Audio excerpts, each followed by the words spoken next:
Right, so let's go and implement the neural network that we have studied yet. It will be, again, I'm telling you, a very simple neural network that may not perform very well, but we'll have an intuition to how to build a neural network, and then later on we'll be implementing a deep neural network that will probably be performing quite well, right? So first of all, we are importing pandas to read the data, then we are importing numpy for some calculations, and then we are reading the data from student data.csv. So let me show you student data.csv over here. So we have 4 columns over here. One is admit column. It will be 0 if a student is admitted. It will be 1 if a student is not admitted. And then we have B, and by the way, this column A, admit, is our y, or our target, or our label, right? And then these 3 columns B, C, and D are the features. So this time we have 3 features, right? Previously we were working with 2 features. Now we have 3 features. Okay, so feature B is GRE score, which is 360, 380, 660, and so on. And then we have CGPAs or GPAs, 3.61, 3.67, and so on. And then we have rank as well. This time we have rank as well, right? So let's go to our coding environment. Where it is? Here it is. So let's read the data, and data.head will just print the initial 5 values of the data. So here it is something. Here is how it looks like, right? Okay, so the next thing is we are importing matplotlib, obviously, for some data visualizations, and then we have this plot points function that we almost every times right. So even if we go back in our logistic regression implementation, we have this almost this same function over here, right? So let me just go through this function quickly. Okay, so X will contain GRE and GPA. For now, we are not taking this thing, the third parameter, rank. Yes, we are not taking rank into the count, right? We are just talking about GRE and GPA for now. Okay, so X will contain, or feature vector will contain GRE and GPA. Y will contain admit, right? So admitted will be only those lines where y equals to 1, and rejected will be those lines where y equals to 0, right? And then we are plotting a scatter plot, right, for rejected and admitted students. And then we are giving labels to the x-axis and y-axis, and then we are just plotting it out, right? Okay, so here is how it looks like, right? So the red points are the students who are rejected, and the cyan are the ones who are selected. Now I mean, roughly it looks like the left lower end of the graph are the students, are mostly the students, or the roughly they're the students who are rejected, and top right of the graph looks like the students who are accepted. But it is very very confusing data, right? So by just taking GRE and GPA into the account, it is a bit difficult to decide or to create a solution boundary. So let's take rank into account. So we have 4 ranks, 1, 2, 3, and 4, right? So first of all, from data we will get all the ranks who are 1, and we'll store it in data rank 1. Same goes out for data rank 2, data rank 3, and data rank 4, right? So we have all the ranks separately available in our in different variables. Now let's plot these ranks, right? So rank 1 will be plotted on a plot where title will be rank 1, and this plot will be shown, and the same thing will be done for all of the ranks, and we have total 4 ranks. So let's run it, and here we go. For rank 1, you can see that cyans and cyan color and cyan dots and red dots are easily separable, right? Comparatively, it's easy to separatable over here. So here you can see that. So if we compare these plots with this plot, it looks like ranks are important information, right? So we can take ranks into accounts. But we have 2 problems over here.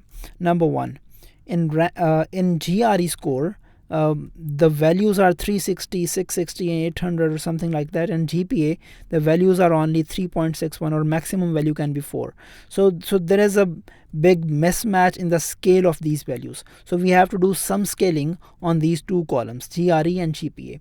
And then if we talk about rank, we have some absolute values over here, so 3, 2, 1, 4, stuff like that. So we can do something like one-hot encoding that we have studied before as well, right? So let's first do one-hot encoding for rank, and then let's do some scaling for GRE and GPA.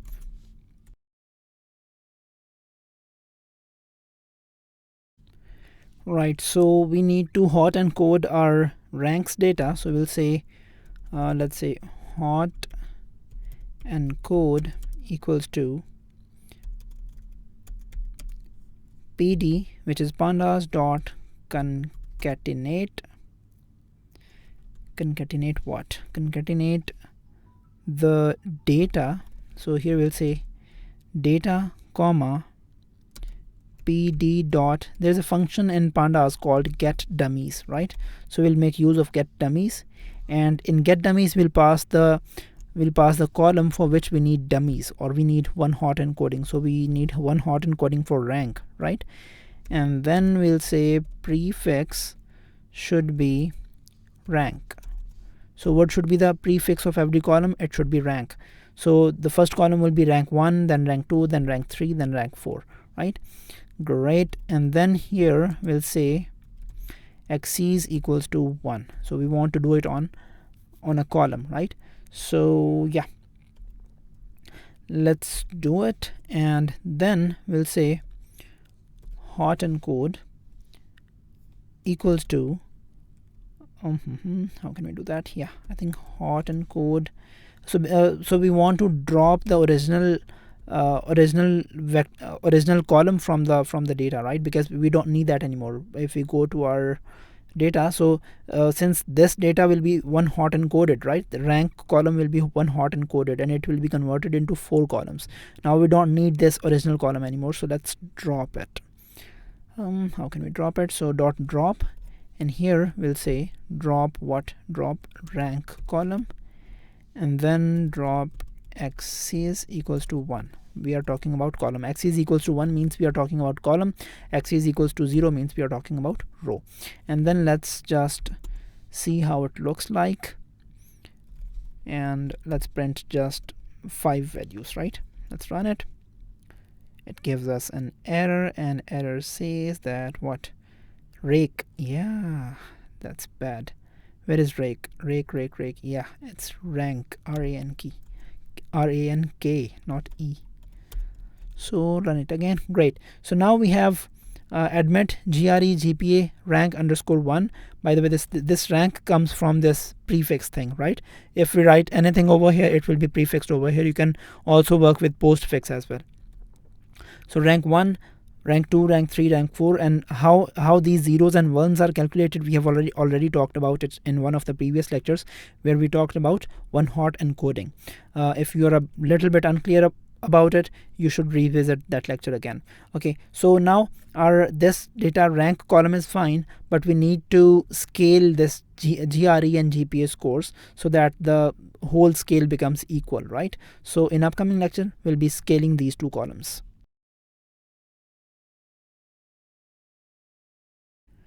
Alright, so let's do some scaling on GRE and GPA. Before that, let's store our data into processed data variable so that we can further work upon it. One hot encode, and we want to store whole data, right? Okay, now we are going to scale the columns. So we'll say processed data GPA equals to, let me copy this, processed data GPA divided by its maximum value dot max, right? Same goes out for GRE as well. GRE, yeah. So if you divide any column with its maximum value, then the maximum value will become 1, and the whole column will be scaled accordingly, right? So maximum value for GPA was 4.0 and maximum value for GRE was 800. So these columns will be divided accordingly, and then we'll see how this data will look like. So here we'll say show us, let's say, 5 rows of the data. Great.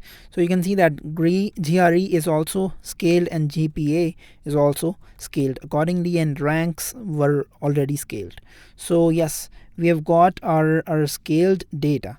Now what do we want to do? We want to split our data into training and testing set, and also we want to split our features and labels.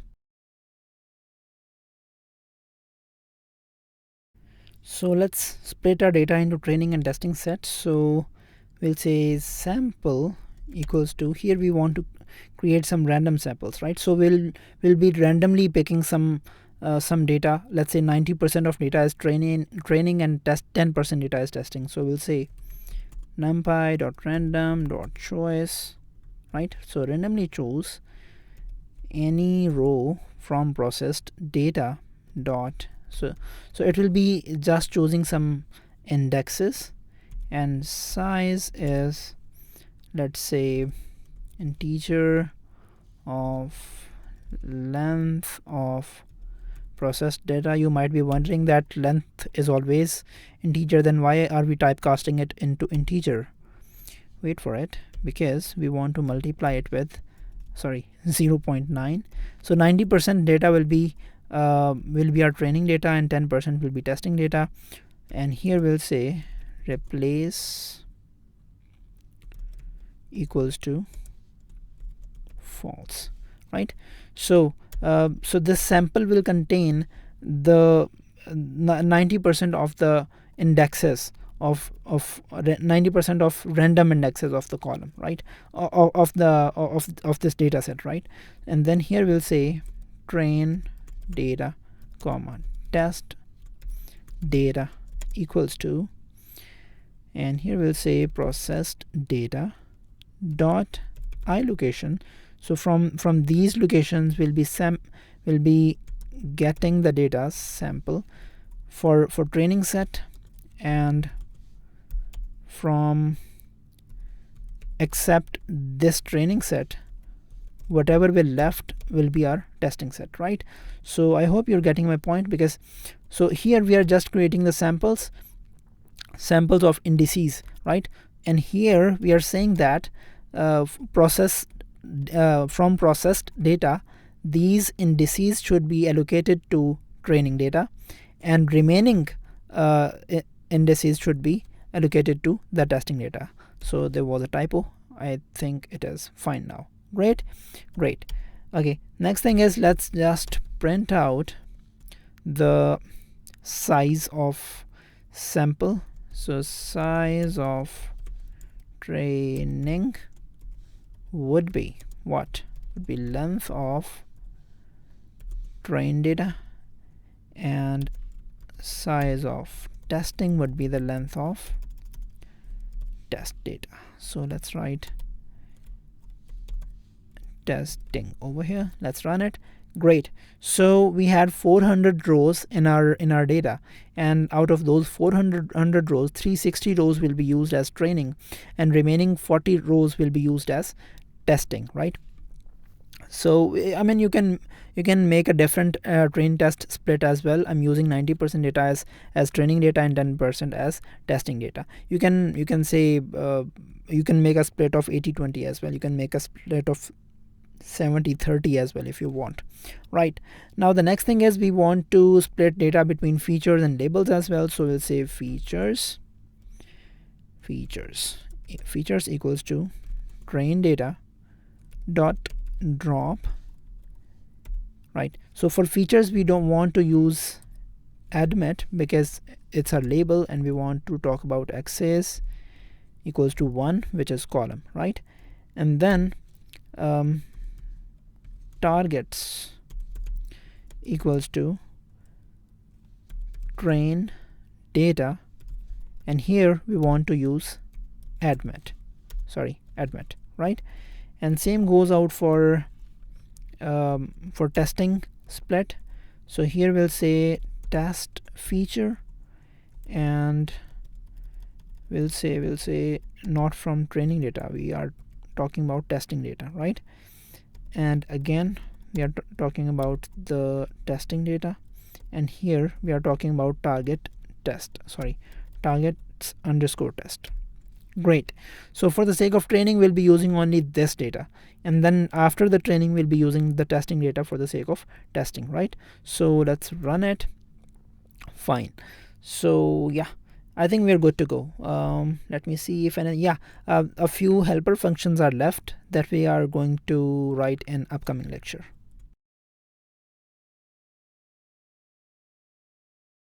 We have our error formula that we wrote previously. We have our sigmoid formula. We need a sigmoid prime formula, or you can say derivative sigmoid. Sometimes somewhere you can read it as in some books or some tutorials it is written as derivative of sigmoid. Some people write it as sigmoid prime. You can call it whatever you're comfortable with. So it will be written as sigmoid of x multiplied by 1 minus sigmoid of x. That's it. And the next thing is that we want to write is error term formula. So how can we calculate the error after let's say if we talk about here, so this h will output some y hat, right? And we already have y with us, so and we want to calculate the error. So for us this is the error, and we will multiply the input of this this